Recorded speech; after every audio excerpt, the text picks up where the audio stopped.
King Hazael of Syria and his army swooped toward Jerusalem. Jerusalem. Just the sound of it made Hazael grin in anticipation of the riches that would soon be his. These Jews would not be able to resist him any more than their Israelite brothers had. The shouts of one of Hazael's commanders jarred him back to reality.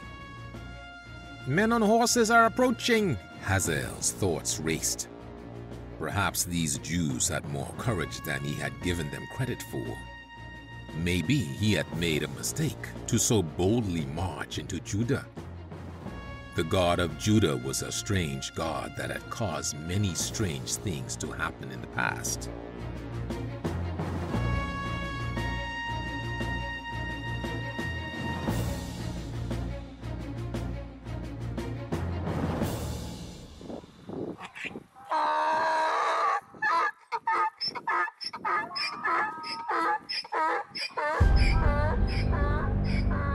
But Hazael's worry was brief.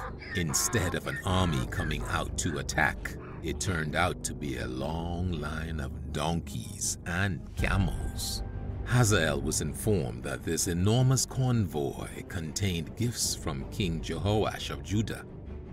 The vast quantities of gold, silver, and jewels were intended to show that the king wanted peace with Hazael. The Syrian king wasn't fooled. He knew that if the tables were turned, Jehoash would demand heaps of treasure not to plunder Damascus, the capital city of Syria. He knew these gifts were sent to entice him to leave and to cause division within his ranks. With all this wealth, his men would not be anxious to die fighting in a battle before they could spend any of it.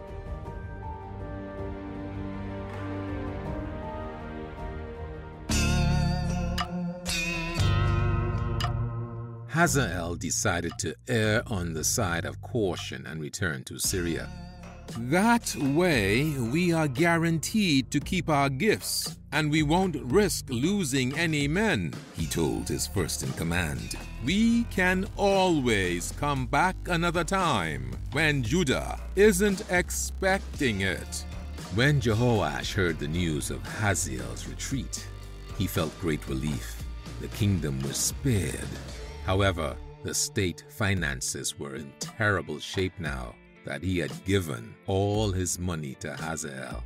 The people weren't going to be happy either, since he now had to raise everyone's taxes. Even worse, the Levites and priests were furious with him because he had taken all the gold and valuable treasures from the temple to help bribe the Syrians. In fact, that was where he got most of the money. The peace that Jehoash thought he had purchased did not last long. About a year later, the Syrian soldiers ventured into Israel again. When Jehoash was informed of this, he nodded. "Just as I suspected," he said. Jehoash had a full year to prepare, and this time was ready for the invaders. When reports arrived that the Syrian army only contained a few hundred men, he was elated. Confidence swelling, Jehoash ordered his men to forego his original battle strategy. Now they would go out and simply overwhelm the intruders. The two armies came within view of each other a few miles north of Jerusalem. Jehoash expected the Syrians to run the minute they saw they were outnumbered. As the two armies approached, Jehoash gave the signal. He yelled as he cracked his whip over his chariot horse's head. Jehoash's small cavalry rushed toward the Syrians, with his huge body of conscripted infantry hastily following behind. Jehoash's hot-headedness led him to attack. He was confident that Syria's smaller army would be no match for Judah. However, the soldiers of Judah did not want to fight. Most of them were just farmers and herdsmen who were being pressed into service. Many had never fought before. Because of the nation's sins, God did not help them. And without God's help, they were no match for the professional Syrians. The battle soon turned into a rout, with Jehoash's army fleeing in many directions. Jehoash fled for his life too. He barely made it back inside the walls of Jerusalem before he could be caught. Many of his soldiers were not so successful. It wasn't long before the Syrians were marching around the walls of Jerusalem. Although they couldn't get inside, the people of Judah were demoralized. The stress was too much for Jehoash, and he became ill. Among Jehoash's attendants were two long-standing servants, Josiah and Jehozabad. Although Jehoash thought that no one knew about his conspiracy to kill Zechariah the priest many years before, word had spread. People knew the king was guilty of murder. Jehoash's two servants had come to despise him for his cowardly act, and they took this opportunity to make sure the sickly king never got out of his bed. He was buried in Jerusalem, but not in the tombs of the kings of Judah. His people deemed him unfit to be buried there. Amaziah, Jehoash's son, became the next king of Judah. He was 25 years old when he began to reign, and he mostly did what was right in the eyes of God. Although he did not take down all of the pagan high places, he did command his people to worship at the temple. He also had Josiah and Jehozabad, his father's murderers, executed for murder, but in keeping with the law, he did not have their families put to death. This was a great relief for many people of Judah, who were tired of all the violence and appreciated a king who also abided by the law. One of the first things Amaziah did was rebuild the army. Men 20 years of age and older were recruited. Officers were trained.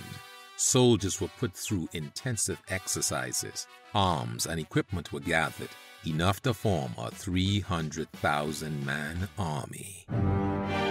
With his army complete, Amaziah decided it was time to force the Edomites to pay the tribute that hadn't been paid since King Jehoram's day. But after working out his invasion strategy, he decided he didn't have enough men. Instead of taking the time to train more soldiers, he sent 1,000 pounds of silver to the Israelite tribe of Ephraim and hired 100,000 mercenaries to join his army.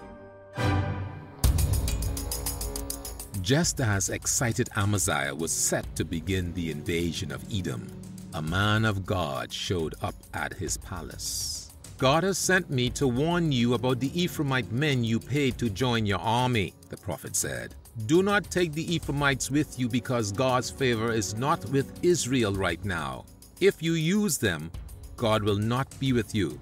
If you still choose to go to battle, be strong and of good courage. God will be with you. It's not the number of men that determines the outcome of a war, but God Almighty." "But how am I supposed to get my money back from the Ephraimites?" Amaziah complained. "I have already paid them." He was irritated at the waste of money and the last-minute change of plans. "The money spent on the soldiers is nothing," replied the prophet. "That small sum will not compare to the great spoils God can give you if you obey him." Amaziah faced a dilemma. It seemed like a huge waste to him to suddenly relinquish troops he had paid for, but he was even more afraid to lose God's blessing. So reluctantly, he told his bewildered commanders to separate his troops from the Ephraimite men as tactfully as possible. The men from the northern tribes were greatly angered to be dismissed from the venture. Some took it as an insult against their bravery. Others felt that the greedy Amaziah just didn't want to share the great plunder they had been promised. No one believed that God had told Amaziah that the mission would be cursed if the Ephraimites were allowed to come. Some were so angry that they wanted to fight the Jewish soldiers on the spot. Anticipating this reaction, the army of Judah had armed troops wisely positioned for such an eventuality, so hostilities were avoided. When cooler heads prevailed, the Ephraimite army left to go home. King Amaziah wouldn't hear the news until much later, but once Amaziah and his army were far away, the treacherous Ephraimites attacked towns now in northern Judah that had once belonged to Israel.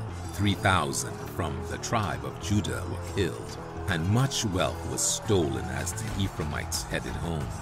Meanwhile, Amaziah and his troops were heading south toward Edom. The Edomites, who had spies everywhere, were well aware of Amaziah's intent. They met the invading army of Judah in the Valley of Salt, directly south of the Dead Sea. But as the prophet had said, God was with Judah in this battle. 10,000 Edomites were killed, and another 10,000 taken captive.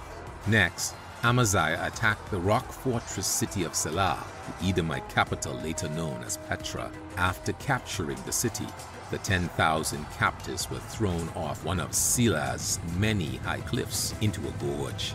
The Bible does not say what the Edomites had done to deserve this, but it must have been evil. It is also possible that Amaziah was adopting the violent practices of the other nations, just like he was, sadly, about to adopt their pagan practices. Amaziah and his army triumphantly returned to Jerusalem, but the celebration did not last long. The king's mood drastically worsened when he discovered what the Ephraimite soldiers had done. "That's it!" Amaziah exclaimed. "Something must be done to teach those backstabbers a lesson, even if it means going to war." Back in Israel, Joash, son of Jehoahaz, had become king. He was like all the other Israelite kings in his disobedience of God. However, the prophet Elisha, who had become quite old, was suffering from a severe sickness. Joash, who heard that Elisha was about to die, came to visit. Although Joash refused to obey God, he did understand that Elisha had been involved in some amazing miracles. He knew that the prophet wanted the best for the nation, and he knew that if Israel was to survive its enemies, it needed God's help now more than ever. Thus, he traveled to pay his respects to the dying prophet. In secret, he hoped he could encourage Elisha to pronounce a curse on the Syrians before he died. When Joash saw the aging prophet, he was moved with emotion. my father, the chariot of Israel and the horsemen thereof!" he cried. This was the same thing Elisha had said when God took the prophet Elijah away in a whirlwind. It was a sign of respect, indicating that Joash saw Elisha as a fatherly protector of Israel. His attitude indicates that God was trying to work with this king. "I know why you're here," Elisha said, looking up at Joash. "Don't let my death worry you. It is God that gives victories. Pick up that bow and bring it over here." Joash solemnly complied as the old man placed his hands upon the king's. "Now, open that east window and shoot," Elisha said. The arrow shot from the bow with great speed, burying itself in the ground some distance off. "God is the arrow, and you are the bow that he will use to smite the Syrians in Aphek, where they are currently encamped, until they are totally wiped out," Elisha said. That was just what Joash had hoped to hear. His mind filled with imaginations of destroying Israel's enemies. But the prophet wasn't finished. "Go pick up the rest of the arrows," Elisha commanded the king. "Now take them and pound the ground with them as hard as you can." Joash quickly scooped up the arrows and, with all his might, struck the ground 3 times. "Why have you stopped?" Elisha said correctively. "Why didn't you pound the ground 5 or 6 times until you had completely destroyed Syria from ever being a threat? Now you shall only smite them 3 times in battle." These victories prophesied by Elisha would fulfill the promise that God had made to Jehoahaz. Israel would be freed from Syria. It was Elisha's last prophecy.